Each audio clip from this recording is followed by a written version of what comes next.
Operation नसर 2 की दूसरी लहर, ईरान ने मशरिक़ वस्ता में मौजूद अमरीकी एयर बेसिस पर तबाही मचा दी। ना कोई कमांड एंड कंट्रोल सेंटर बचा और ना ही कोई रडार बचा। वहाँ पर क्या तबाही हुई, इस सारी सूरत हाल के बारे में आमिर रज़ा से बात करते हैं। आमिर भाई, कुवैत, कतर, बहरीन, उर्दन, कोई कमांड एंड कंट्रोल सेंटर नहीं बचा। फिफ्थ फ्लीट को दोबारा हमले का निशाना बनाया गया, असले के डिपो उन पर हमले किए गए, तेल के डिपुओं पर हमले किए गए, कहीं आग और धुएं के बादल हैं। क्या सूरत हाल है? देखिए, पहली बात तो ये है कि आपको सिर्फ अंदाजे के लिए बता रहा हूँ। थर्ड वेव ख़त्म की है अमेरिका ने, उन्होंने अनाउंस किया है। सेकंड वेव शुरू की है ईरान ने। बिल्कुल इसका मतलब ये है कि अमेरिका हमलावर हुआ है। बिल्कुल अमेरिकी हमला 7 जुलाई हाँ जी, से बिल्कुल जो हमले शुरू किए थे ये अमेरिका ने किए थे। ईरान अपना दिफा कर रहा है बिल्कुल और ऐसे ईरान पर जो है उन्होंने जो एयर स्ट्राइक्स की हैं वो 400 के करीब हैं। ये बात समझे, ये इसमें सिर्फ फौजी तनसीबात नहीं, सिविलियन तनसीबात को भी निशाना बिल्कुल बनाया गया है। लेकिन ईरान का वो जो पहले रोज़ से मौक़िफ़ है इस जंग में 28 फरवरी से लेकर आज के दिन तक, कि ईरान ने आज भी ये बयान जारी किया है कि तमाम खलीज के रहने वाले ममालिक के लोग जो हैं वो हमारे भाई हैं, हम उन पर हमलावर नहीं हैं, ना ही उन पर हमला करेंगे। हम हमलावर हैं अमेरिकन अड्डों के ऊपर। अब आ जाएँ कि अमेरिका के कौन कौन से कमांड एंड कंट्रोल सेंटर्स को जो है निशाना बनाया गया है। देखें, बड़ी तबाही जो है वो मचाई है पासदारान इनकलाब ने। ताक ताक कर निशाने बांधे हैं। पहले उन्होंने कुवैत की जो एयर बेस है उसको नुकसान पहुँचाया है। फिर उसके बाद उन्होंने अल जफ़ीरा जो है जो अड्डा इनका बहरीन के अंदर था, ये वो अड्डा है जहाँ पर से ये अपने ड्रोन्स की कमांड एंड कंट्रोल करते थे। यानी यहाँ एक सैटेलाइट सेंटर था जिसके ज़रिए ये समुद्री ड्रोन जिसने कल बंदर अब्बास पर हमला किया था उसकी फुटेज भी मौजूद है और तस्वीर भी मौजूद हैं। उसका कमांड एंड कंट्रोल सेंटर जो है उड़ा दिया। और मैंने कल ही कहा था कि ईरान के पास बहुत तेज़ी के साथ मालूमात जो हैं आती हैं कि कहाँ से क्या चीज़ कंट्रोल होती है। अल जफ़ीरा जो है ये एक ऐसी जगह है जहाँ बहरीन के अंदर, जहाँ पर फिफ्थ फ्लीट और ये जितने समुंदर में इस वक्त इनके जहाज़ मौजूद हैं उसके स्टाफ को आराम करने के लिए, इलाज के लिए वापस लाया जाता है और वहाँ इनकी रहायशगाहें और हॉस्पिटल मौजूद है। ये यहाँ पर आराम करते हैं और इनकी जगह पर जो फ़ौजी हैं वो वापस, मेरीन्स हैं वो वापस चले जाते हैं, यानी वो और चले जाते हैं। तो इसका ये अदल बदल जारी रहता है। वहाँ पर रहायशी इमारतों को निशाना बनाया गया है। इसी तरह फिफ्थ फ्लीट का उन्होंने पेट्रियट की बैटरीज़ को एक मरतबा फिर निशाना बनाया है। सैटेलाइट सेंटर जो है उसको तबाह कर दिया है और फिफ्थ फ्लीट के जो है वहाँ पर कहा यह जा रहा है कि वहाँ पर जो उनका असला खाना था उसको भी आग लगी हुई है। इसी तरह से उर्दन में उन्होंने बड़ा हमला किया है। गो उर्दन की तरफ से कहा गया है कि उन्होंने आने वाले मिसाइल्स को जो है इंटरसेप्ट कर लिया है कामयाबी के साथ। लेकिन उर्दन में उठने वाला धुआं जो है ये बात बता रहा है कि वहाँ पर जो मिसाइल सारे के सारे नहीं हुए, क्योंकि पासदारान इनकलाब की इस नई स्ट्रेटजी के तहत अल नसर 2 में भी उन्होंने स्वाम अटैक ही किया है। यानी मुख्तलिफ़ किस्म के ड्रोन्स जो हैं मुख्तलिफ़ मिसाइल्स के साथ उन्होंने बेशक वक्त भेजने के साथ साथ उन्होंने मुख्तलिफ लोकेशन से भेजे हैं। यानी वो लोकेशंस भी वो नहीं है। यानी आप ये कह लें कि 10 मशरिक से आगे, 10 मगरिब से आगे, 20 जुनूब से आगे, 40 शुमाल से आगे, तो मुख्तलिफ लोकेशन की तरफ से आएंगे तो वो जो फ़िज़ाई दिफाई निज़ाम है वो चकरा जाता है कि भाई मैं किस तरफ जो है ना मिसाइल फायर एक करूं। और चीज़ आपको चीज़ बताता हूँ कि मुख्तलिफ लोकेशंस हैं, टाइमिंग्स उसकी बड़ी अहम है। दूसरा ये है कि कल जहाँ से अल नसर 1 से हमले किए गए थे उन साइट से हमले नहीं किए गए हैं।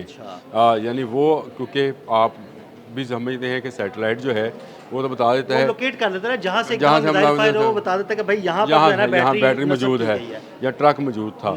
तो इसीलिए उनको जगह तब्दील कर ली गई और उनको काफ़ी दूर दूर फासलों पर ले जाकर दोबारा से फायरिंग की गई है। तो इसका नतीजा ये निकला है कि बहरीन के अंदर जब आप और मैं गुफ्तगू कर रहे हैं, लोगों को घरों से बाहर निकलने के लिए पाबंद कर दिया गया है। बंद कर दिया गया है। मुसलसल अलार्म जो हैं वो बजाए जा रहे हैं, जंगी अलार्म हैं, क्योंकि ये हमले रुकेंगे नहीं, ये करते रहेंगे। उसकी वजह यह है कि ईरान पर 400 हमला किया गया है। तो क्या ईरान उसका जवाब जो है ये सिर्फ चंद एयर बेसिस पर और चंद सैटेलाइट सेंटर्स पर जो है हमले से देगा? ईरान ने भी पूरी तैयारी पर था और उसने पहले से ये तय कर रखा था कि अगर उस पर जितने हमले होंगे उसका वो ज़्यादा जवाब देगा। आपको याद है कि पहले दिन भी जब 80 हमले किए गए थे तो उन्होंने 85 किए थे। जब इन्होंने ऐलान किया कि हमने 100 हमले मुकम्मल कर लिए हैं तो 110 जो थे उन्होंने मुकम्मल किए थे। तो ये ईरान हर आने वाले हमले का जवाब जो है पहले से ज़्यादा तेज़ी के साथ और पहले से ज़्यादा नई स्ट्रेटजी के साथ देता है। इस वक्त स्वाम अटैक्स जो हैं वो जारी हैं। एक बात और आपको बता दूं कि आने वाले दिनों में या आने वाले चंद घंटों में आप समंदर के अंदर भी स्वाम अटैक देखेंगे। ये क्रूज़ के साथ साथ ड्रोन्स और जो समुद्री कश्तियाँ हैं, ड्रोन्स कश्तियाँ हैं, उनको भी आप मंजर आम पर आता हुआ देखेंगे। इन्होंने जो कल ड्रोन्स इस्तेमाल की है कश्ती, उसकी इन्होंने फुटेज भी सेंटकॉम ने जारी की है। ये मेरे ख्याल है अब आइंदा आने वाले दिनों में ड्रोन का मुकाबला ड्रोन के लेकिन साथ देखें ना, उन्होंने जो समुद्री ड्रोन इस्तेमाल किया अमेरिका ने, आज ईरान ने उसका कमांड एंड कंट्रोल सेंटर उड़ा दिया। हमें तो ठीक है, ड्रोन्स का वो बिल्कुल ड्रोन्स का कमांड एंड कंट्रोल सेंटर उड़ गया। अब वो ड्रोन्स कैसे कंट्रोल होंगे? अगर किसी और सेंटर से कंट्रोल होंगे तो समंदर में भी अब ईरान जो है ना उन कश्तियों को और उन ड्रोन्स को निशाना बनाएगा। देखिए, ये बड़ी अहम चीज़ है जो आपने जिसका इजहार किया है। इसका एक command and control centre Abu Dhabi में भी है। सही। अब देखें ना, ये बात सामने आ गई कि इसका एक command and control centre Abu Dhabi में भी है। अब ये उसको भी निशाना बनाएंगे और तभी वही बात सामने आ गई कि जो उन्होंने कौंसल खाने खाली किए हैं। कहा था कि दुबई और अबू धाबी जो है ये निशाने पर आ सकते हैं, क्योंकि ये एक कमांड एंड कंट्रोल सेंटर नहीं होता। ये मुख्तलिफ जगहों से हमला करने के लिए, जिस तरह से मैंने ईरान की स्ट्रेटजी बताई, तो कोई भी फ़ौज कोई अपना एक एसेट एक जगह पे नहीं रखती है, उसको फैला कर रखती है। लेट से अगर उनके पास लेट से हैबर शिकन मिसाइल की बैटरीज हैं, ट्रक माउंटेड हैं, तो वो एक जगह पर तो ट्रक नहीं होंगे, डिफरेंट टाइप पर होंगे। और इसी तरह से उनके जो कमांड एंड कंट्रोल सेंटर्स होंगे, चाहे वो सैटेलाइट बेस्ड ना हो, मैनुअल बेस्ड होंगे तो मुख्तलिफ जगहों पे। और उनको जो हदायत हैं वो जो दी जाएंगी, तो उसमें उनका रिएक्शन टाइम जो है वो डिफरेंट रखा जाएगा, ताकि जिसका जितना फासला है उसी फासले के साथ। मैंने इसलिए आपसे इसी व्लॉग के अंदर ये बात कही कि टाइमिंग बहुत अहम है।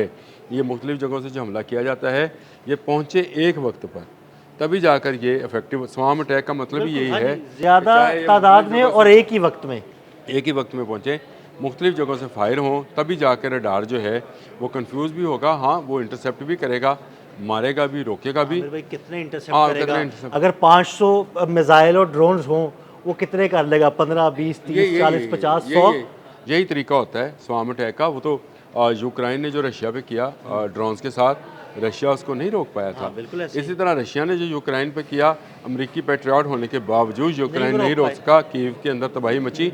यही तबाही दुबई और अबू धाबी में मच सकती है। ये कौंसल खाने बंद होना जो है, ये इस बात की निशानदेही है कि इनके कमांड एंड कंट्रोल सेंटर, जो मेरी इतलात है, अबू धाबी में भी मौजूद है, दुबई में भी मौजूद है, और दुबई में इनकी रसदगाह भी मौजूद है।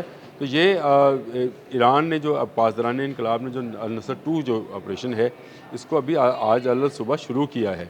अभी इसको पाया तकमील तक पहुँचना है, और उनके निशाने पर कौन कौन सी जगह हैं, कौन कौन से इलाके हैं, कौन कौन सी जो हैं इनके अड्डे हैं, ये अभी उनके तनसीबात।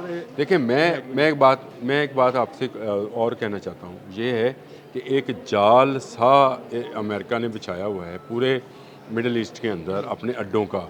मुझे तो ये लगता है अदील भाई कि ये जो हमारे मुत्तहिदा अरब अमारात वाले अरबी हैं, ये शायद किसी जगह कोने में कुदरे में बच गए हैं। बाकी सारा जाल जो है ना अमेरिका का ही है, लेकिन ईरान उस जाल को काट रहा है, आहिस्ता आहिस्ता काट रहा है, और कोई अड्डा जो है ना उनका नहीं बचने वाला। बहुत शुक्रिया आमिर भाई। आमिर भाई ने बड़ी तफसील के साथ इस सारे मामले पर रोशनी डाली, आपको बड़ी तफसील के साथ बताया कि कहाँ कहाँ पर अमरीकी फ़ौजी अड्डों को निशाना बनाया गया और वहाँ पर कितनी तबाही हुई। अदील अहमद और आमिर रज़ा को इजाज़त दीजिएगा। अल्लाह हाफ़िज़।